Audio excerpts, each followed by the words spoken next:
Hey guys, in this video we are going to look at ways that we can reduce our anxiety through nutrition.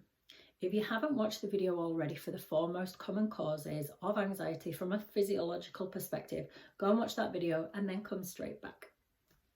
So one of the reasons why we might be experiencing oxygen utilization issues, which is one of the first underlying causes that we spoke about in the last video, is down to insulin resistance. So there is a problem with how the body is processing glucose. Okay, this could be that you have a history of eating a lot of carbohydrates, perhaps processed foods, refined sugars over a long period of time. So the body over time has had to produce more and more insulin to be able to transport those glucose, take them into the receptors and use them as energy. So over time, those receptors kind of get tired and just say no, we're not having any more of that. Okay, so there could be an insulin resistance issue. So what can we do with that? We can actually start to reduce the carbohydrates, start to avoid sugars, refined sugars. It might be that someone needs to have a period of time where they don't really consume carbohydrates or sugars. So it's said that a 2-week period without sugars and carbohydrates can really increase our insulin sensitivity. So it increases our ability to uptake the sugars, the carbohydrates, and process them in a healthy way. And then we end up with that CO2, which is a byproduct of eating those carbohydrates, which can help to create a healthy pH balance of the bloodstream. So that could be one option for someone. It's good to look at your history. If you are someone that has been eating carbohydrates for a lot of your life, or perhaps you're quite sedentary, you don't do much exercise, another thing that can help with insulin sensitivity is resistance work, so weightlifting. So decreasing carbohydrates and definitely refined sugars, and or increasing your resistance work. Another thing might be that actually it's someone that has been on a keto style diet for a long time. So someone that doesn't eat any carbohydrates. So perhaps you're not getting that CO2 as a byproduct because you're just not eating them. And it might be that you started that diet and it was good for you then, but maybe now over a long period of time, you're experiencing negative consequences of staying on it for too long. So sometimes we can read about the perfect diet, but it might not actually be that perfect for us. And if we're not tracking our chemistry along the way, we're not really seeing how our body is responding. Has it brought us back into balance? And now we don't need to do it every day, all day. Or is it something that we do need to continue? And this is why it's important to start to learn how to track our own biochemistry. So one way of testing to see if you are insulin resistant is to get a little blood glucose monitor kit. They're quite cheap. You can get them on Amazon. They're quite easy to use as long as you're not scared of a little needle. They're not so bad. And if when you wake up in the morning, you do your fasted blood sugar levels test, if it comes up that it is above 100 fasted, this could be an indicator that there is some sort of insulin resistance issue going on. The problem with insulin resistance is that it happens over time and it's very good at compensating. So it might be that we are eating a lot of carbohydrates, but we're still producing enough insulin to bring that blood sugar, the blood glucose level down when we do our monitor. But then over time, the body has to kind of produce more and more and it gets weaker. So it's not always totally accurate, but it can be a good sign if you are seeing already that your blood sugar is above 100 in the morning fasted.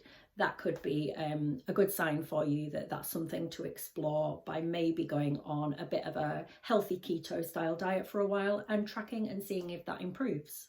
So the second underlying cause that we spoke about was being nutrient or mineral deficient.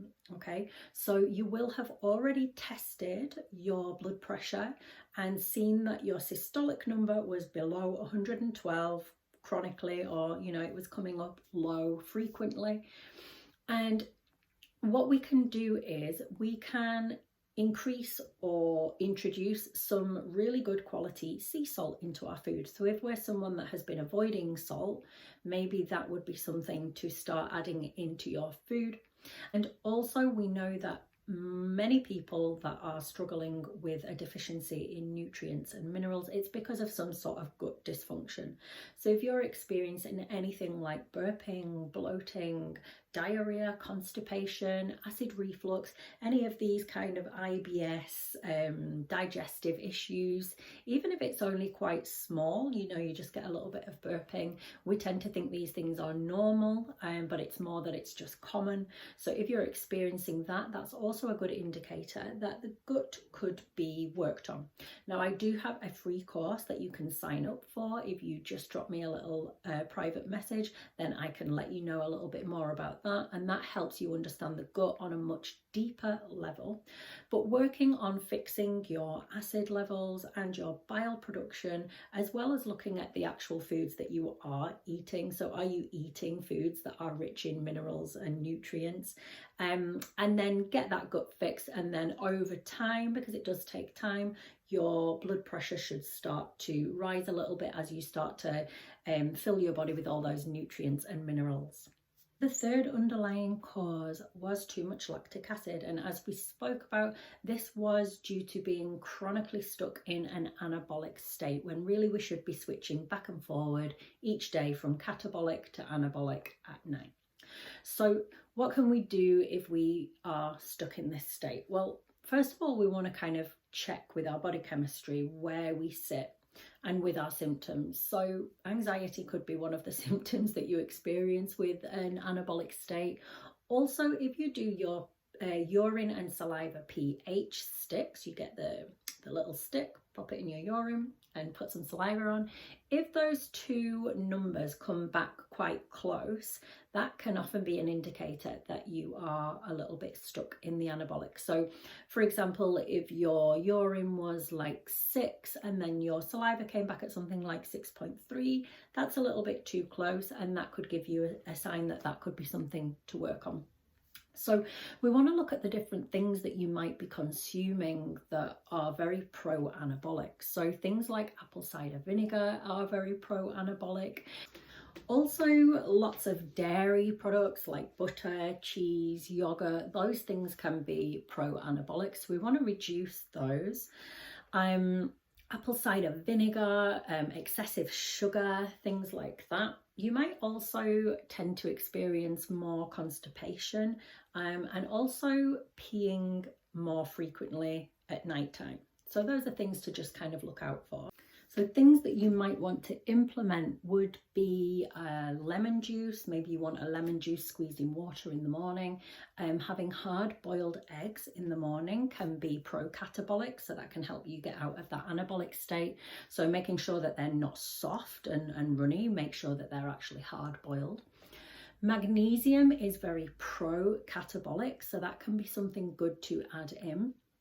It's perhaps better to have it in the morning because that's when we are supposed to be catabolic. So a lot of the time we're here to have it at night time to help our sleep. But actually, if you're stuck in an anabolic state, it would be better to have it in the morning. Also, omega-3s can be very pro-catabolic, but again, we want to test our chemistry as we do this, as we go along. Because taking omega-3s over a long period of time can actually contribute more to insulin resistance. So we want to be checking our blood sugar levels as we go along and always just adjusting, not just staying on something because it works for, you know, the first month that we try it. We might get enough sort of juice out of it that we can then stop because we're in balance. And the last underlying cause is being stuck in the fight or flight, in the sympathetic part of the nervous system. And there's a good way that we can check this. So we have a little look at our blood pressure, and then we subtract the diastolic, which is the lower number, from the systolic, and this gives us our pulse pressure. If it's around 40, then we're good. If it is above 46, this gives us a good indicator that we might be stuck in the sympathetic. So we want to look at why. What is there in our life that is causing us stress? So is there a problem at work? Are we struggling financially? Is there a relationship issue? What can we do to actually start to work on those things to be able to manage them a little bit better? Do we need to seek help from the doctor? Do we need to go and see a psychologist or someone that can counsel us through this difficult time and just reduce the stress level, just allow us to calm down a little bit? Can we learn how to become more resilient to the day-to-day stresses that we experience? Can we learn from a somatic therapist how to regulate our nervous system so that whenever we do feel those uncomfortable sensations, through different methods of connecting to the vagus nerve, can we calm the system down, which then changes the physiology? If it's that our resources are low due to nutrient, mineral deficiencies, or any of the other physiological things that I've mentioned in this video, what can we do to reduce those stresses, bring our body back into harmony so that the body can relax and get out of that sympathetic? So if you would like to know a little bit more about any of those things, for example, counselling, relationship therapy, nervous system regulation, I have other videos that I'm going to link in the bottom here. I also have a little video or audio to help you work through your limiting belief systems so you can start to work through some of the faulty thinking and the cognitions that are a little bit destructive and keeping you stuck in some sort of survival mode. So hopefully with all of those different resources, you get to have a little look at all the different areas that might be causing your anxiety.